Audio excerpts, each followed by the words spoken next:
ओम नमो भगवते वासुदेवाय।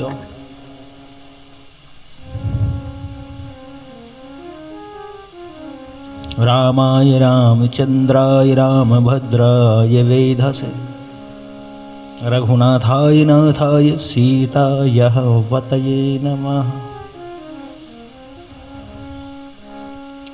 तो देखिए, चारों भाई शक्तियों के सहित अयोध्यापुरी में आए।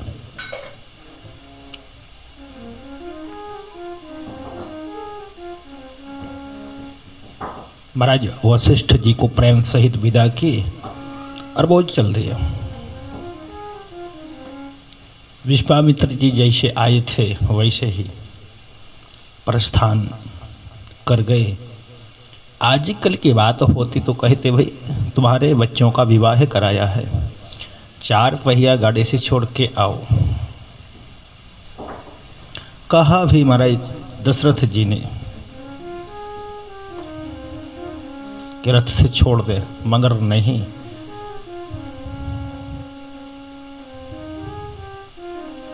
जैसे आया था वैसे ही जाऊंगा।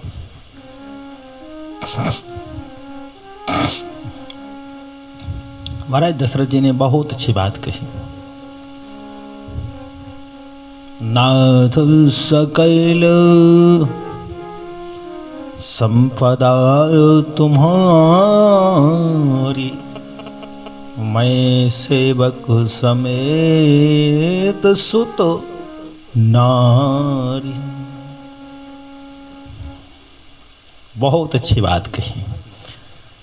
ये सारा राजपाट वैभव, यहाँ तक कि मैं रानी और पुत्र आपके हैं, हम लोग हमारे सेवक हैं और ये सब आपका है।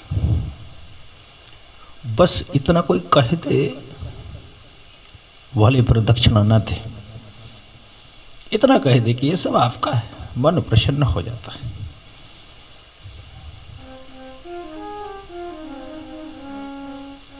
विश्वामित्र जी चल दिए।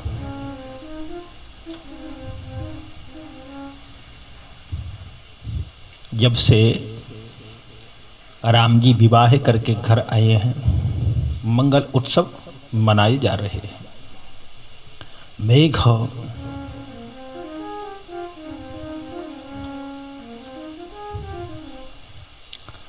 सुकृत जल का वर्षण कर रहे हैं। सुकृत मेव सुकृति मेघ वर्षहि जल बारि।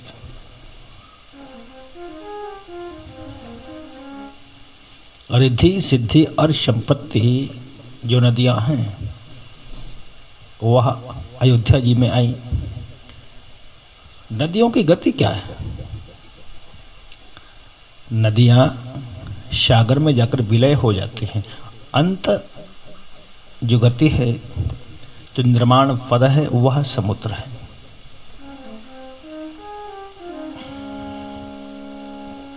आकाशात् पतते तोयम यथा गच्छति सागरे, सर्वदेव नमस्कारः केशवं प्रतिगच्छति। जैसे आकाश से बूंद आते हैं वह सागर में चली जाती है। नदी नाले के रूप में सागर में पहुंचती है, उसी प्रकार से सर्वदेव नमस्कारः केशवं प्रतिगच्छति।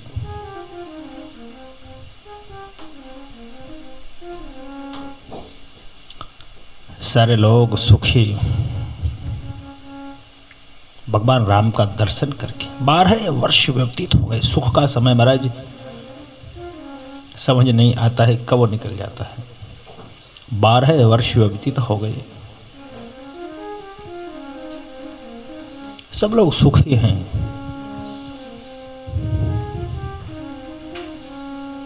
सुखी तो रावण ने लंका के राक्षसों को भी कर दिया था, पर वह सब संपत्ति से सुखी थे।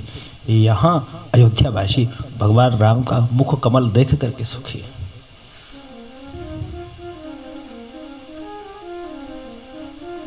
भौतिक सुखों से कोई चाहे कि हमें शांति मिले, शांति मिल नहीं सकती। शांति चाहिए तो प्रभु आराधन करना पड़ेगा। क्षणिक शांति भले मिल जाए, पर शाश्वत शांति चाहिए तो प्रभु दर्शन। कहने का तात्पर्य कि हमारे जीवन में प्रसन्नता का आधार है तो प्रभु दर्शन है। श्रवण समीप भयोसित केशा मनहु जरठपन आस्य उपदेश। कान के समीप, महाराज दशरथ ने देखा श्रवण समीप, कान के समीप श्वेत बाल आ गए।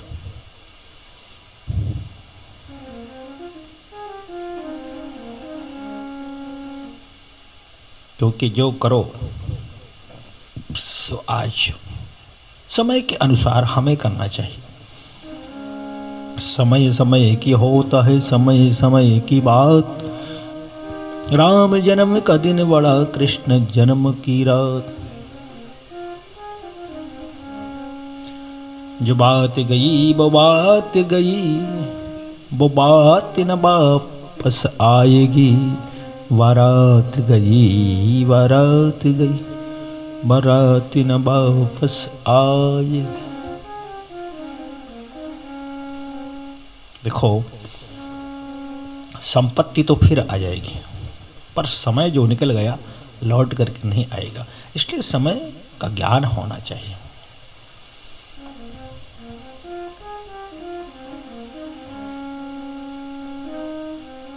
समय का सही भान ना हो, उगता सूरज डूबता सा प्रतीत होता है। इसलिए समझो,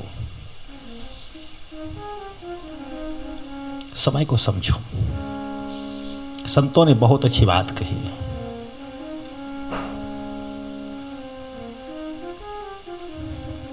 दो बातों को भूल मत, नर चाहत कल्याण। नारायणी के मोती को दूजे श्री भगवान। एक नारायण, दूसरे मौत, दो को कभी मत भूलो यदि कल्याण चाहते हो तो।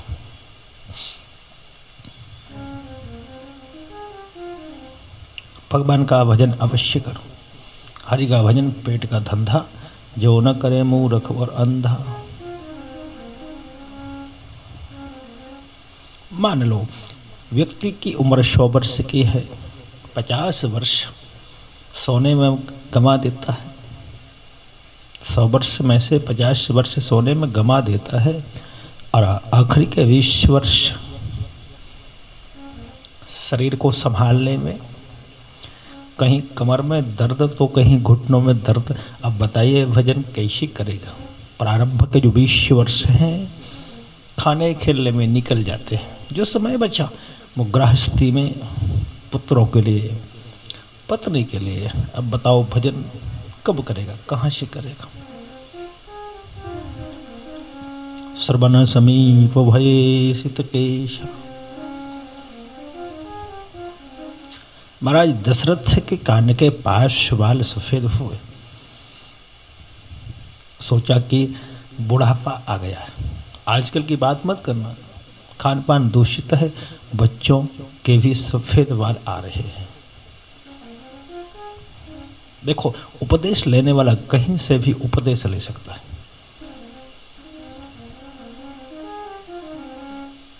दशरथ जी महाराज ने, अवध के राजा ने बालों से उपदेश लिया। गृहस्थ के यहाँ संत पधारे, खूब स्वागत किया। संत जी का भोजन करा, और भोजन कराते वक्त पूछा, महाराज जी कोई उपदेश करो, क्या कोई ऐसी बात बताओ, कोई उपदेश करो, कोई ऐसी बात बताओ। कि मेरा उद्धार हो। अब वो गृहस्थ अपने पोते को गोदी में लिए थे और वो पोता कह रहा था, बाबा बाबा। संत जी बोले, देखो भाई, उपदेश कहीं से भी ले लो।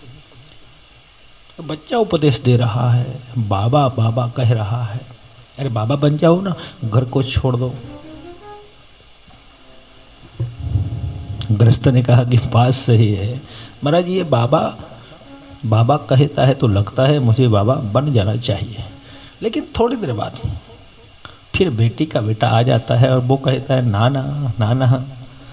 तो सोचता हूँ कि अब ये मना कर रहा है तो हम बाबा न बने।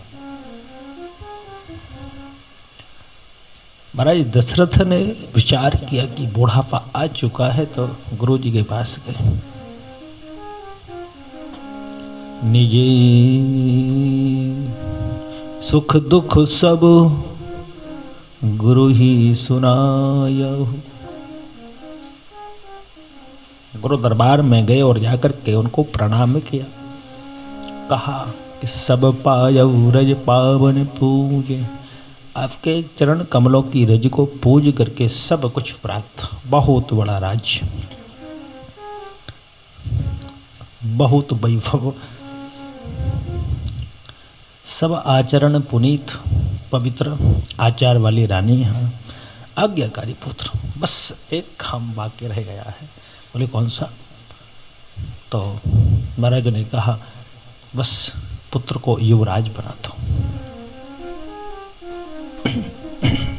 पता था वशिष्ठ जी महाराज जी को कि राम जी तो देव कार्य के लिए आए हैं, लेकिन महाराज दशरथ को समझाने के लिए, मन रखने के लिए गूढ़ शब्द में बात की।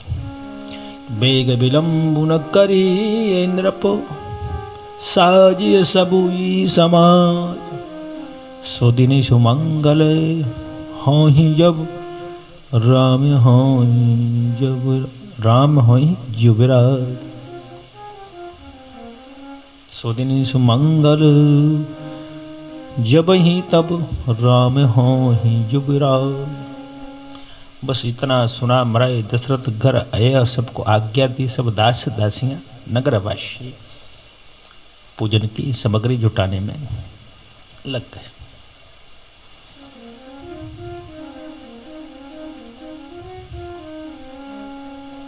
मैया सुमित्रा चौक पुराने लगी। चौके चारी सुमित्रा पोरी।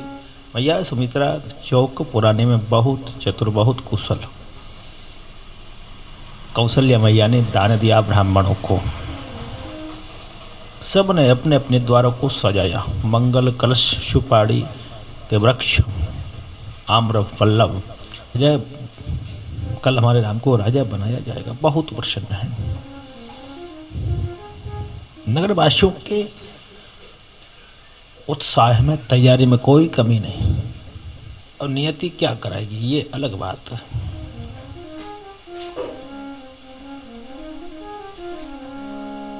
बाज गहे गह अवधु बधावा। अयोध्या जी के बाजे देवताओं को अच्छे नहीं लगे। सभा बुलाई और कहा कि राम जी राजा बनने वाले हैं, ये कदापि नहीं होने देंगे। गए थे हमारा कार्य करने के लिए और सब कुछ भूल गए। हम यहाँ रावण के अत्याचार से परेशान हो रहे हैं, वो राजा बनेंगे, ऐसा नहीं होने देंगे।